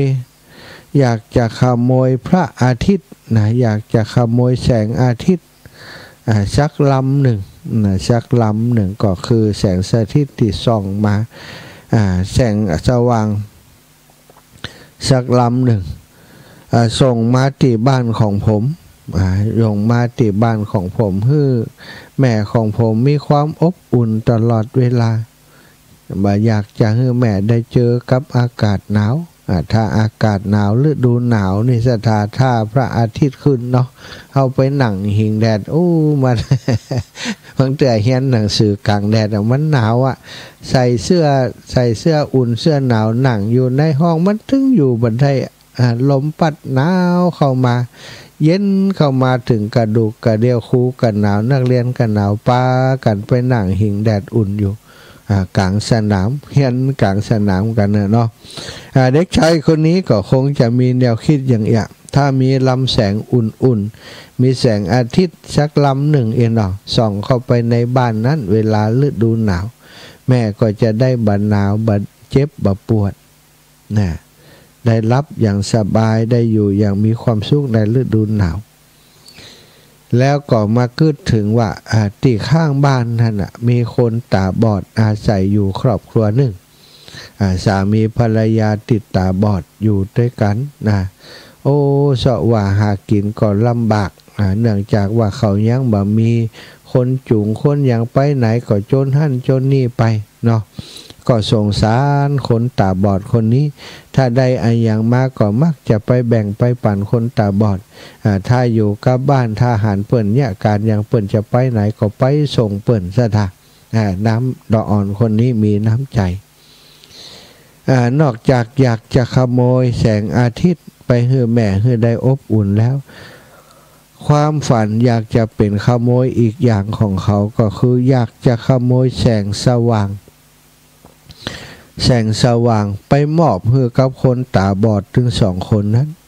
ให้เขาถึง2นั้นได้มีตาพอหันหนทางอย่างตัวเฮาพอหันสีสันต่างๆที่มีขึ้นในโลกนี้เด็กคนนี้ไปถามนะอยู่คุกคีกับคนตาบอดถามว่าใส่เสื้อสีหยังเขาบอกบ่ฮู้สีหยังบ่ฮู้จักสีตั้งแต่น้อยมาสีแปลว่าไอ้หยังบ่ฮู้สีขาวสีแดงสีเขียวเป็นสีอย่างไรบ่เคยหันบ่เคยฮู้มีแต่สีดำมืดตึกอย่างอีเนาะเด็กคนนั้นได้ฟังก็สงสารเพราะเฮาตื่นมาทุกวันเฮาได้สีหันสีสันต่างๆสีของต้นไม้ที่มีใบสีเขียวต้นสีน้ำตาลนะแต่ละอย่างแต่ละอันมีสีสันที่แตกต่างกันแม้แต่หมูหมากาไก่ก็มีสีสันของมันสีสันของโลกสีสันของพระอาทิตย์นะสถาสีสันของนกนูหูปีกสัตว์สิ่งหิ่งห้อยต่างๆโอ้มีสีสันที่แตกต่างกันไปแต่คนตาบอดนี่บ่หันเลยว่าอันนั้นมันเป็นอย่างใดสีสันมันเป็นอย่างใดซะท่าเปิ้นเล่าให้ฟังก็เท่าแต่จินตนาการเพราะบ่เคยหันบ่เคยฮู้จักสีเลยนี่อย่างหมู่เฮาทั้งหลายนี่มาเฮามีตาเปิ้นบอกอันนี้สีแดงอันนี้สีเขียวเฮาก็โจดจำไว้สีน้ำเงินสีสะปะสีเนาะที่เฮาหันอย่างนี้เรียกว่าสีนั้นเรียกว่าสีนี้แต่คนตาบอดนี่สถาบ่ฮู้เลยถึงสีสันความสวยงามของโลกเด็กคนนี้จึงต้องการขโมยแสงสว่างมามอบให้กับคนตาบอดนี่ให้ได้ฮู้ให้ได้หันโลกตามความเป็นจริงหันความสวยงามของโลกเมื่อเขาพูดถึงตรงนี้ยิ่งพูดก็ยิ่งคล่องนะครับยิ่งพูดก็ยิ่งตื่นเต้นคือมีแววตาที่เป็นประกายแล้วได้พูดถึงสิ่งเหล่านี้เขามีความสุขสถาแล้วก็ปรารถนาสิ่งต่างๆอีกมากมายอยากจะขโมยไม้กวาดจากสวรรค์มาเยอะๆเอามากวาดโรงเรียนให้สะอาดบ่ให้มีสิ่งสกปรกอย่างต่างๆปรารถนาอย่างอื่นตึงนั้นสถาปรารถนาให้คนนั้นให้คนนี้ทุกอย่าง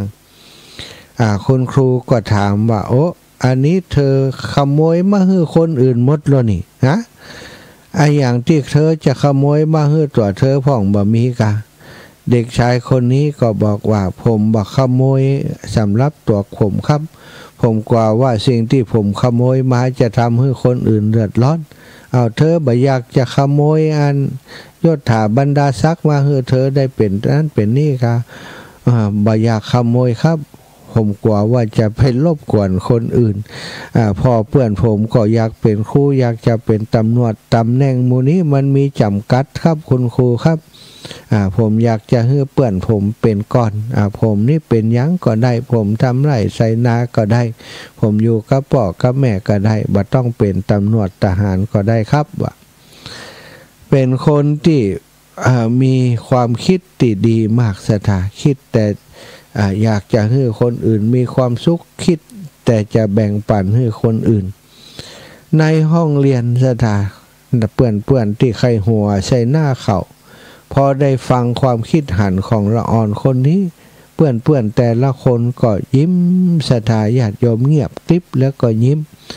มองเด็กชายแก่คนนี้โดยความเอ็นดูโดยความสงสารโดยความฮัก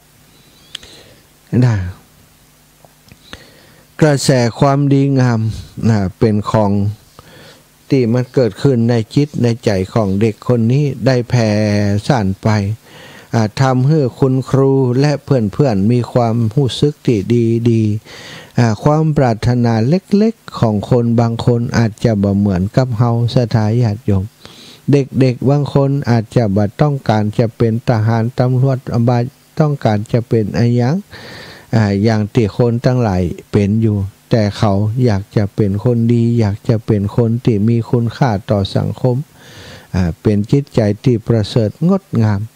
คุณครูเมื่อได้ฟังเด็กชายคนนี้ได้อู้อย่างอันก็สัมผัสได้ถึงความจริงใจของเขาเป็นสัมผัสได้ถึงกำอู้ของเขาที่จริงจังด้วยเหตุว่าการกระทำของเด็กคนนี้เป็นตีขึ้นจื่อลือชาของครูบาอาจารย์ของบุคลากรทางการศึกษาของโรงเรียนแม้กระทั่งของเพื่อนฝูงทุกคนจะฮักเด็กชายคนนี้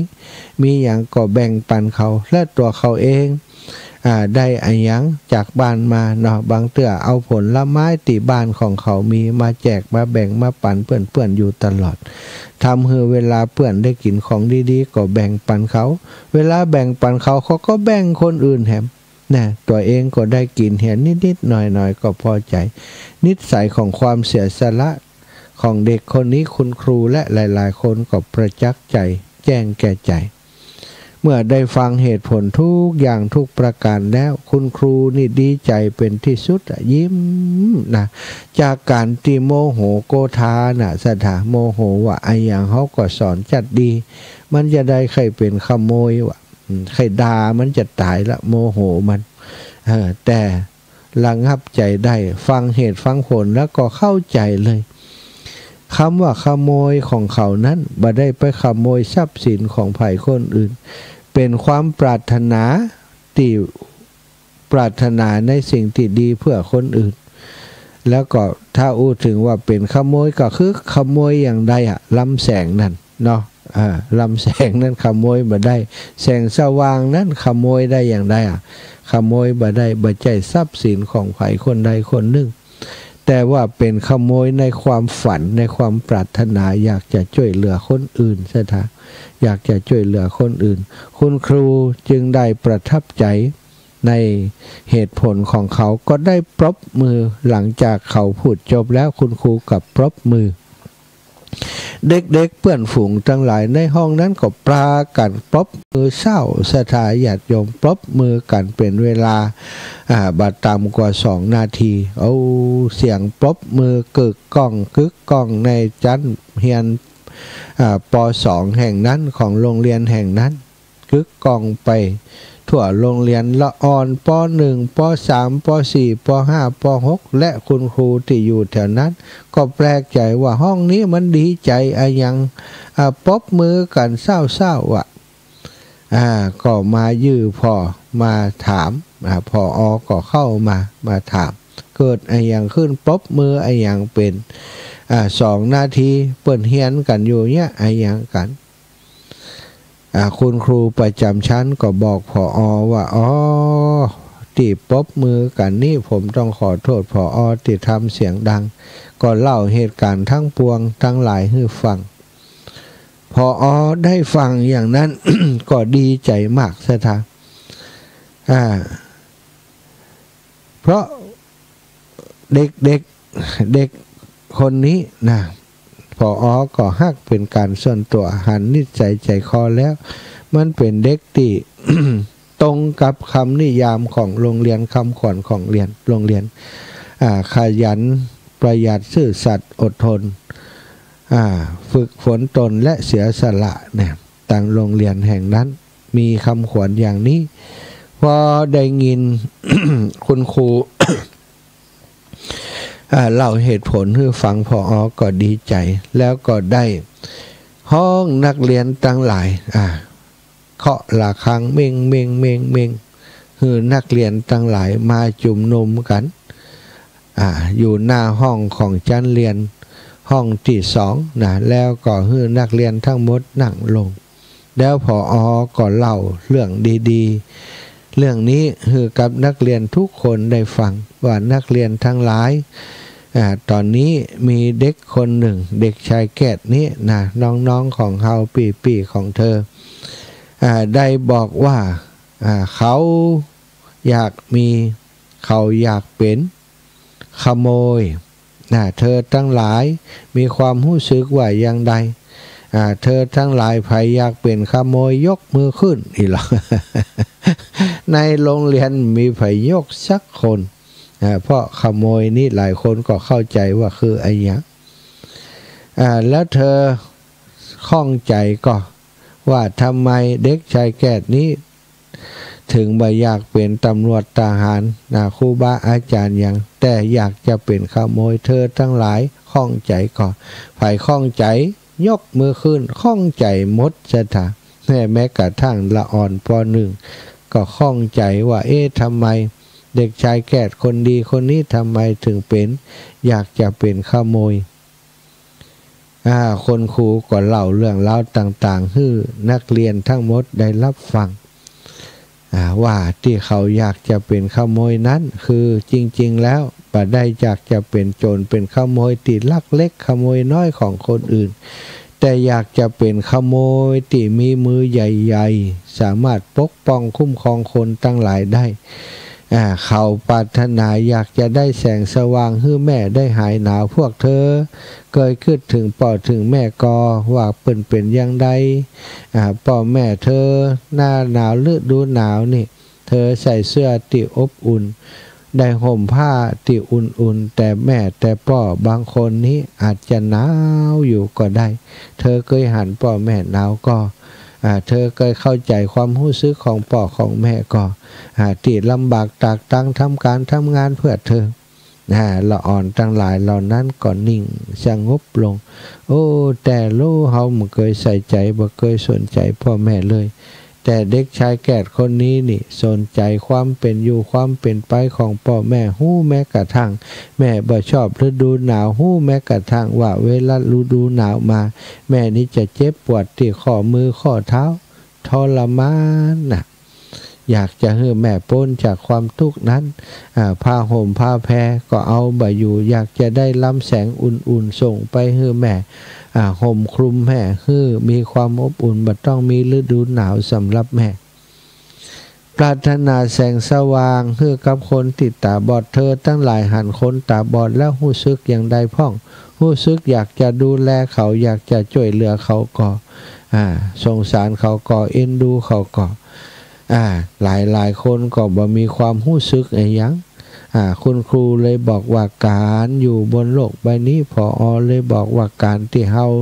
อยู่บนโลกใบนี้เฮามีเปื้อนร่วมเกิดร่วมแก่ร่วมเจ็บร่วมตายด้วยกันคนทั้งหลายอยู่ได้ด้วยการแบ่งปันด้วยการช่วยเหลือเอื้อเฟื้อเผื่อแผ่แก่กันถึงจะอยู่กันได้คนเฮาเก่งบ่เหมือนกันคนนั้นก็เก่งอย่างหนึ่งคนนี้ก็เก่งอย่างหนึ่งคนนี้ก็เก่งอย่างหนึ่งคนนี้อาจจะเป็นหมอเป็นพยาบาลเป็นตำรวจคนนี้อาจจะเป็นชาวไร่ชาวนาแต่ทุกอาชีพทุกคนเกี่ยวข้องเกี่ยวพันกันทั้งสิ้นเฮาบ่สามารถจะอยู่บนโลกใบนี้โดยตัวเฮาคนเดียวได้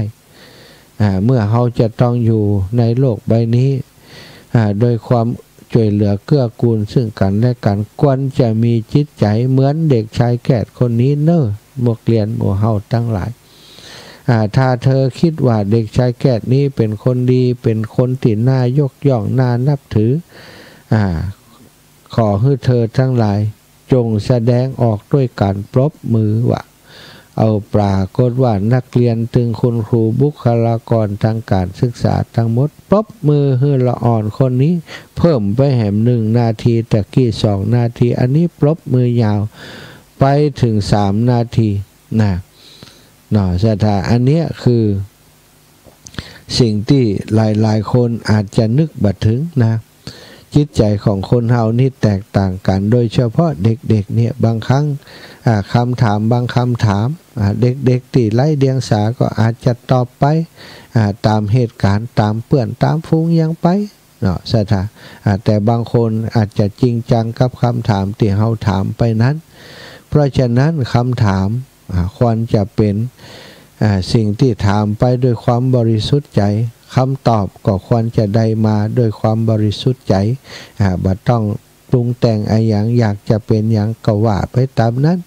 เพราะเพิ่นอยากเป็นนู่นอยากเป็นนี่ก็บอกควรจะดูถูกกำกึดของคนอื่นบอกควรจะดูถูกเหตุผลของคนอื่นอย่างบางคนอยากเป็นชาวนาครับบ่กึดอย่างบ่เฮ้ยคิงตุกอย่างป่อคิงไหน กำอูอย่างนี้ที่ไม่เหมาะสมโดยประการทั้งปวงเขาอาจจะมีเหตุมีผลอยากเป็นชาวนาเพราะอยากดูแลคนอื่นถ้าบัญญัตินานี่เขาอย่าไม่ได้กินข้าวอย่างอีกเนาะสถาชาวนาก็เป็นผู้เสียสละนาเป็นกระดูกสันหลังของชาติถ้าบ่มีคนทำนาเข้าก็ราคาแพงนี่ถ้ามีให้มีนาก็ยังจะมีเข้าได้อยู่ได้กินได้ไว้ถ้าเขาบ่มีให้มีนาซื้อเข้าจากคนอื่นมาเปิ้นก็เอาราคาติดแปลงเขาก็จะกินบ่มีข้าวกินถ้าจะกินก็กินข้าวติดราคาแพงเด็กบางคนอยากเป็นชาวนาเพราะมีความคิดอยากจะช่วยเหลือคนอื่นอย่างนี้นะสถาบันใจว่าเปิ้นใครเป็นตำรวจทหารคิงใครเป็นชาวนาบะทุกอย่างป่ออย่างแม่อย่างอีนี่สุดเลยเนาะคุณครูหรือว่าคนถามนั้นเปิ้นเรียกว่าบ่มีวิสัยทัศน์มองโลกในแง่ที่แคบเกินไปวันนี้ได้เล่าเรื่องนี้มาเพื่อเป็นข้อคิดสะกิดเตือนใจศรัทธาญาติโยมทั้งหลายได้ช่วยกันคิดพินิจพิจารณาควรจะกระตุ้นเตือนเรื่องคุณธรรมเรื่องศีลธรรมเรื่องจริยธรรมต่างๆไม่ในจิตในใจของลูกของหลานของเฮาทัลกาเด็กน้อยจะไปให้เขามีความปรารถนาที่ฟุ้งเฟ้อเห่อเหิมอย่างต่างๆเนาะศรัทธาใครเป็นโน่นใครเป็นนั่นใครเป็นนี่เอาตามดาราเอาไปตามอะไรอย่างต่างๆนั้นมันเป็นความปรารถนาที่บางครั้งบางทีนี่มันส่วนทางเนาะส่วนทางกับวิถีชีวิตของคนเฮาการตั้งความหวังกับเด็กๆเธอต้องเป็นอย่างนั้นเธอต้องเป็นอย่างนี้ป่อเป็นครูต้องเป็นครูให้ได้นะป่อเป็นหมอต้องเป็นหมอให้ได้บางครั้งบางทีสมองของเขากับสมองของพ่อของแม่อาจจะแตกต่างกันอาจจะบ่เหมือนกันเนาะแต่ว่าจะบังคับให้เหมือนกันนั้นก็เป็นไปได้ยากการตั้งความหวังกับลูกหลานเกินไปการบีบคั้นกันเกินไปจะต้องเป็นอย่างโน้นจะต้องเป็นอย่างนี้นะวางแผนจะให้ลูกเป็นนายร้อยต้องให้ลูกเรียนเก่งๆตั้งแต่ป.1 ไปต้องได้ที่ 1ตั้งแต่ป.1 ไปเก็บหลักฐานที่ลูกได้ที่ 1ถ้าลูกมาได้ที่ 1ก็ไปเดียดให้คุณครูนะสถานี่ก็มีอย่างที่มีเรื่องมีปัญหามีเรื่องราวละอ่อนไปตีคุณครูนั่นสืบย้อนไปปรากฏว่าพ่อแม่นี่มีความปรารถนามีความตั้งใจอยากจะให้ลูกเป็นนายร้อยเป็นนายร้อยต้องเก่งต้องมีเป็นความคิดของเปิ่นเนาะว่าเป็นนายร้อยลูกจะต้องเก่งต้องมีผลงานดีตั้งแต่ชั้นอนุบาลป.1 ป.2ว่าพ่อแม่เก็บแฟ้มความสำเร็จของลูกไว้ได้ที่ 1ได้ที่ 1ได้ที่ 1ได้ที่ 1เสพติดกับที่ 1ของลูกนะลูกของตัวเองต้องเป็น1ทุกเรื่องทุกราวในโรงเรียนแห่งนั้นละอ่อนนี้ก็ได้คะแนนเต็มมาตลอดสถาทำวิชาอย่างก็เต็มก็เขาก็เก่งตัวไอ้อย่างต่างๆตัวแล้วก็เรียนพิเศษไอ้อย่างต่างๆเพื่อจะแข่งขันกับเพื่อนในโรงเรียนตัวต้องที่ 1ตลอดก็มีอยู่เนี่ยครั้งที่มีปัญหาเป็นประเด็นข่าวเนี่ยความจริงคำตอบของเขานี่ถูกแต่ว่าในคำถามของคุณครูนี่ตอบถูกและยังแบบปอแต่เปิ่นบอกว่าให้แสดงวิธีทำมาตัวปรากฏว่าเขาบะละเอียดสตาคิดว่าถูกแล้วก็ปอละบะแสดงวิธีทำคะแนนแทนที่จะเต็ม20ก็เลยบะเต็มได้18คะแนนพอได้18คะแนนก็บะปอใจเนาะในข่าวเขาก็จะหันว่าถามคุณครูว่าผมได้คะแนนต่อได้ครูก็อธิบายให้ฟังว่าได้18คะแนนอ้าวทำไมบัดเต็มที่มันบัดเต็มอย่างอีสถาโมโหวะบักกุยจดตาคุณครูตาป้ามตาก็จะแตกตีบักกุยจดตาบปอตีเข้าแฮมตีเข้าคุณครูกระดูกซี่โครงปอหักละอ่อนกำลังไว้รุ่นเนาะแข็งแรงสถาสืบค้นไปมาปรากฏว่าเบื้องหลังพ่อแม่และครอบครัวนี่ปลื้มลูกที่เป็นคนเก่งอย่างนั้นนะ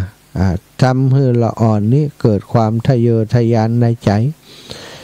เกิดความรู้สึกว่าตัวเองพิษบ่ได้พิษเล็กพิษน้อยบ่ยอมเลยจะต้องที่ 1จะต้องคะแนนเต็มอย่างเดียวเพื่อ เป้าหมายจะเป็นนายร้อยโดสตานายร้อยเปิ่นก็บ่ต้องเอาถึงขนาดนั้นขอให้คุณสอบผ่านสอบผ่านเปิ่นก็มีกฎมีระเบียบของเปิ่นอันนี้จะเอาเรียกว่าเอาผลงานนี่ไปให้ต่างโรงเรียนนายร้อยเปิ่นพอด้วยว่าลูกดิฉันนี่นะ1มาตั้งตลอดนะอย่างนี้อย่างนี้เปิ่นคงบ่ฮับอย่างนั้นมั่งนักเรียนนายร้อยเนาะสตาอันนี้ก็เป็นผลสะท้อนให้เฮาหันว่าถ้าเฮาสอนให้ลูกหลานของเฮาหันแก่ตัวต้องเก่งต้องดีต้องเด่นต่อคนอื่นอย่างเดียวจิตใจของเขาก็คับแคบไปคับแคบไปคับแคบไปจนหันแก่ตัวอย่างโหดร้ายในที่สุดต้องสอนให้ลูกให้หลานใจกว้างเอื้อเฟื้อเผื่อแผ่วิธีพูดของเขาก็คืออยู่ด้วยกันโดยเอื้อเฟื้อเผื่อแผ่มีเมตตากรุณามุทิตาอุเบกขาต่อกันบ่ได้สอนให้เฮาหันแก่ตัวเนาะศรัทธาอุไปอุมาก็เวลาก็จะหมดแล้วปันศรัทธาอีป่ออีแม่ได้โทรเข้ามา4:49 นาทีเหลือเวลาแห่งประมาณสัก 6-7 นาทีที่จะโทรมาอู้จากันได้สำหรับคนที่ตกค้าง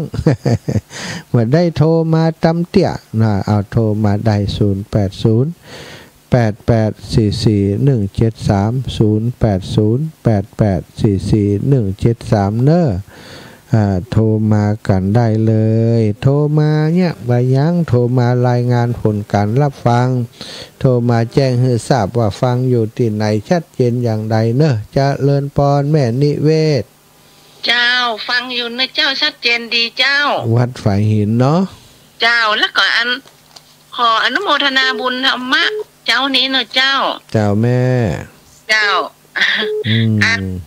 อันฟังชัดเจนดีแล้วก็เป็นกำลังใจพระอาจารย์นะเจ้าขอบคุณเนี่ยแม่เนอะเจ้านมัสการเจ้าแม่นิเวศก็ทำบุญทุกวันเดี๋ยวก็ไปตักบาตรแหมละเนาะแม่พวงทองมหาวงศ์เจ้าสวัสดีเจ้าแม่พวงทองอยู่บ้านไหนตั้งใดฟังสถานียังเจ้าอยู่บกก้างเจ้าบอกข้างสันกำแพงบอกจะถามว่าพระอาจารย์มาวันที่10 โมงไปอย่าไปถึงพุ่นเนอะ10 โมงกึ่งเจ้าจะไปหาที่บ้านแม่ละไมอันนี้แม่อยู่บ้านแม่ละไมหั่นกะเจ้าเจ้าการอยู่บ้านเจ้าไกลๆไปหากันหั่นเนอะบ้านแม่ละไมหั่นนะแม่ละไมใจปัญญาเนาะแม่นก็กำลังเย็บผ้ากำลังย่อมมันนี่เจ้าค่ะจะได้ละเนาะสาธุพี่น้องบอกก้างปะกันวันที่20บ้านแม่ละไมนะแม่โบราณก็จะมาวันนั้นน่ะแม่โบราณมาวันนี้วันมาห้องแก้วเปิ่นบ่ฮู้เนาะมาหลายคนอยู่เจ้าปะกันเนาะจะได้สนทนาธรรมกันแน่ได้หันคนเฒ่าคนแก่นี่ดีใจตัวเจ้าแม่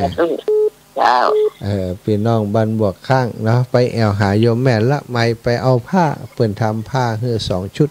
เจริญพรแม่อุ้ยอย่างนี้บ่ฮู้จักมันว่าจักก็ว่าจัก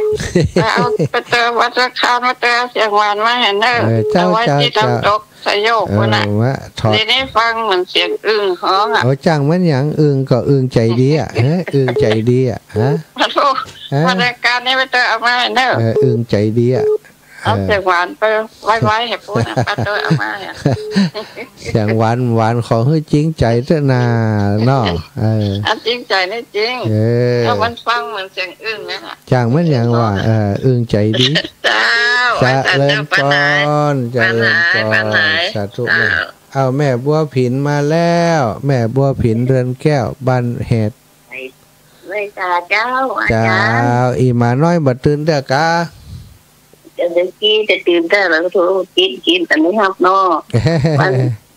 ตอนคนนั้นหมดใครหินดีได้พวกคืนหมดดีวันเดียวดีแล้วเนาะได้ยินเจ้าสาธุอีแม่หมายได้ไปมั้งโทรจะได้มันบดพิษเจ้า ตอนนี้ติดแล้วดีใจเนาะเจ้าเขากระทำแล้วเรารู้ไหมผมจะมาหาก็โทรแล้วมันบัดติดโทรแล้วมันบัดติดล่ะเจ้าอยู่ดีสบายเนาะสบายดีเนอะแม่เนอะคุณหักษาดูเจ้าแม่บัวผินเดินแก้วปุ่นอยู่ภูเพียงปุ่นเนอะจังหวัดน่านเนาะสถาก็ได้ไปแอวถึงบ้านถึงจองถึงวัดของอีแม่มาแล้วนะวัดที่ในหมู่บ้านวัดเหตุชัยมงคล0808844173เอ้าตังเชียงใหม่เป็นอย่างใดพ้องนะโยมแม่โยมปี่โยมน้องตั้งหลายพี่น้องตั้งกำแพงหินเนาะแม่ย่านวลยอดคำปานฟังอยู่จ้าเนาะแม่ยายแม่อำพรบุญหมื่นสันกำแพงอันดอยสะเก็ดเนาะสันซ้าย